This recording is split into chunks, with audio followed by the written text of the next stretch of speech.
Arnaud Badevant, bonjour. Vous êtes responsable du service nutrition à l'hôpital de la Pitié-Salpêtrière.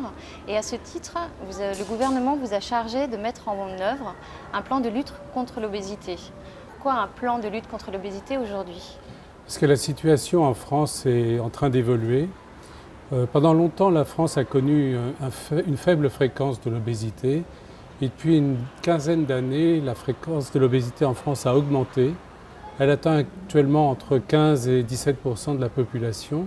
Et elle a une tendance évolutive qui fait qu'on peut penser que d'ici 10 à 15 ans, ce sera un véritable problème de santé publique pour notre pays. En quoi va consister ce plan et quel est son calendrier? Donc le plan a trois volets.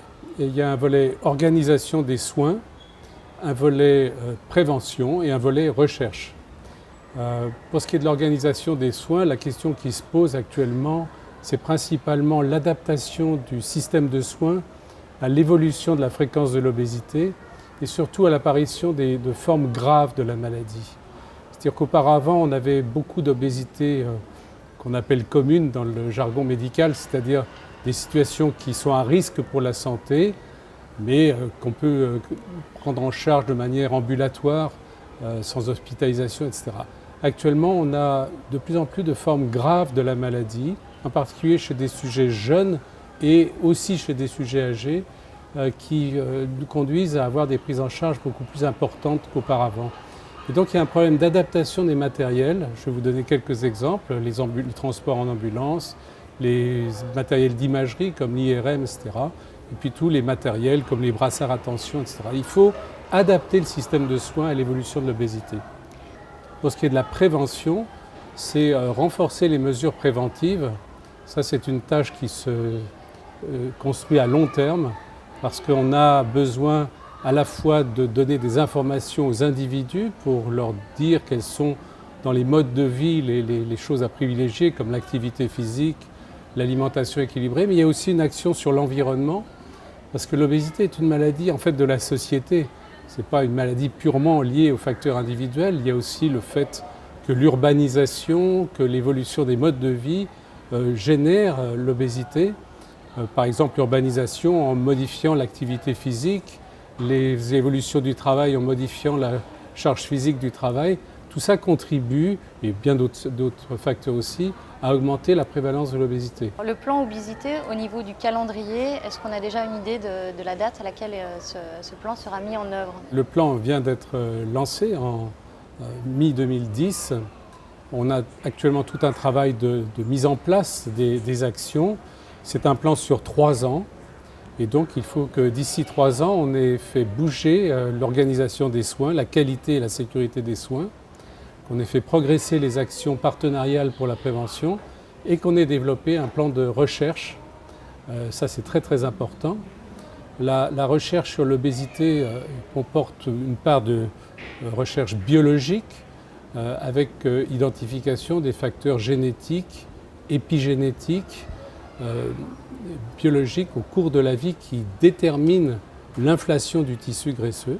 Donc il y a beaucoup de recherches sur pourquoi les cellules qui constituent le tissu adipeux deviennent excessives, soit en taille, soit en nombre, et puis comment elles deviennent pathologiques, et comment petit à petit, sous la pression des effets environnementaux, le tissu adipeux devient malade, et comment il rend malade le reste de l'organisme. Donc il y a tous ces aspects de biologie.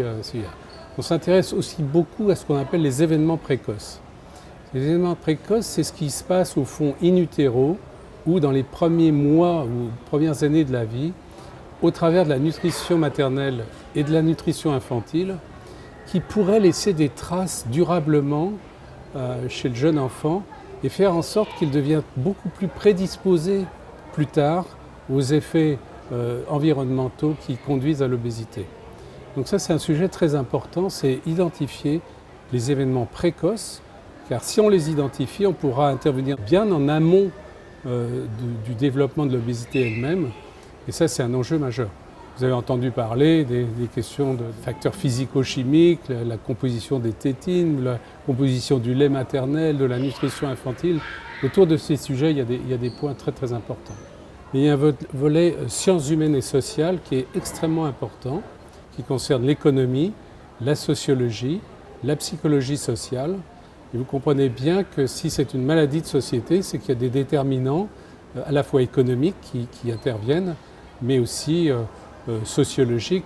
Et on revient là à la question des inégalités sociales qui sont un problème majeur dans le domaine de l'obésité. Oui, parce que la situation de l'obésité en France, elle n'est pas la même partout en France. On peut vous donner quelques chiffres pour fixer les choses.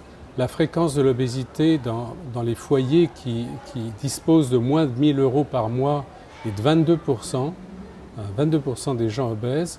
Et dans les foyers qui disposent de plus de 5 000 €, elle n'est que de 5%. Et ce qu'on appelle ce gradient social, cet effet des facteurs socio-économiques sur la prévalence de l'obésité, est en train de se creuser. C'est-à-dire que la fréquence de l'obésité augmente chez les populations qui sont en situation de vulnérabilité sociale et elle se stabilise, voire elle diminue dans les populations riches. Et donc ça pose des problèmes, à la fois sur le plan économique, sociologique et psychologique. Donc c'est un axe très fort du plan obésité que d'essayer de comprendre les déterminants psychosociaux de l'obésité et leurs conséquences.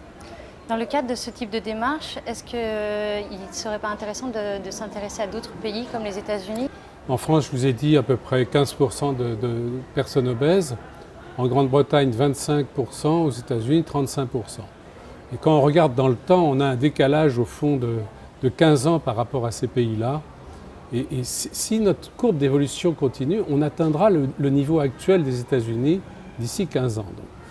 Et donc il faut regarder au fond quelles ont été les conditions dans lesquelles l'obésité a tellement augmenté dans ces pays, et puis quelles ont été les stratégies qui ont été adoptées, est-ce que celles qui ont été positives, celles qui ont été négatives. Et donc la comparaison interpays est absolument intéressante. L'autre point crucial, en termes d'épidémiologie au niveau mondial, c'est l'augmentation de la prévalence de l'obésité de façon très très spectaculaire en Chine, au Brésil, en Inde. Et tous les pays émergents connaissent actuellement une spectaculaire évolution de l'obésité. Et donc on a un modèle expérimental pour voir quels sont les facteurs sociétaux et comportementaux qui jouent. Arnaud Badevant, merci beaucoup.